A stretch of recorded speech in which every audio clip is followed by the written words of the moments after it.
So Atlas Network is a nonprofit that provides grants to local NGOs. We think local leadership in identifying what are the projects and the important priorities in the local context is the critical piece that so much of development has missed in the last 30 years. So in response to COVID, we've really ramped up our grant making and our rapid response grant making for local NGOs that have identified institutional barriers to choice and flexibility in the marketplace. For so many vulnerable populations, the reason why they aren't getting ahead is not a lack of talent or entrepreneurship or initiative. It's because there's a lot of bad barriers, bad laws that make it hard. For example, we've supported a project that repealed a tariff on sanitary napkins in Sri Lanka.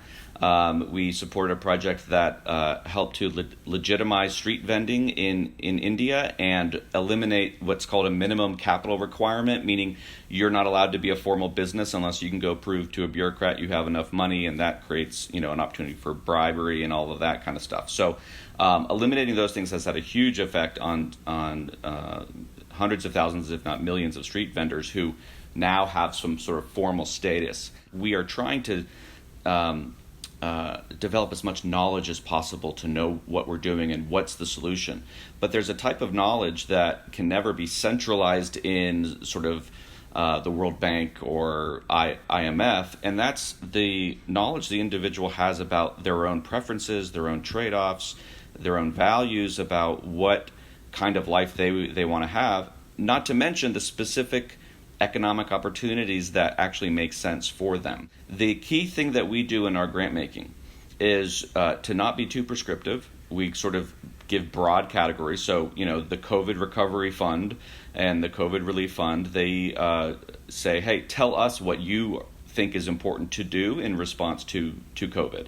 The quality control and the accountability we provide is we ask them to tell us how they're going to measure success. This is an opportunity to remove some of the institutional barriers that have prevented vulnerable populations, low income, women, etc., from really fully participating in the marketplace and pursuing with their own local knowledge what kinds of solutions to poverty make sense. One of the ways that you can learn about lots of the different local NGOs is to visit dignityunbound.org. Again, we start with the idea of human dignity and the fact that each person has their own dreams and own path to prosperity.